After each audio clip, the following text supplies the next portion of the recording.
ওর মাথা আছে হাতির। হাতি কিন্তু অনেক বড় শক্তিশালী একটি প্রাণী।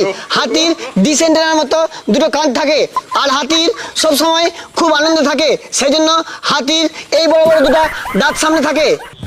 থাম, তুই এবার তাজমহলের রচনা বলতো। আমি দেখি কি করে হাতি আনে এবার। স্যার, তাজমহল তাজমহল ভারতের আগ্রায় অবস্থিত। সম্রাট শাহজাহান তার স্ত্রীর জন্য তাজমহল বানিয়েছিলেন। এই তাজমহল বানানোর সময় অনেক বড় বড় অনেকগুলো মার্বেল পাথর লেগেছিল, আর যখন এই মার্বেল পাথরগুলো লেগেছিল তখন যানবাহনের জন্য কোনো গাড়ি ছিল না, সেজন্য হাতিকে ব্যবহার করা হয়েছিল।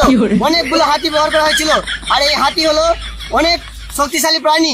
আর এই হাতির বিশাল বড় ডিসেন্ডারের মতো কান থাকে, আর হাতিগুলো খুব খুশি থাকে, মানে হাতিগুলোর মনে সবসময় আনন্দ থাকে, সেজন্য হাতির বড় বড় এই বড় বড় দাঁত সবসময় বের করে রাখে। No, no, no, no.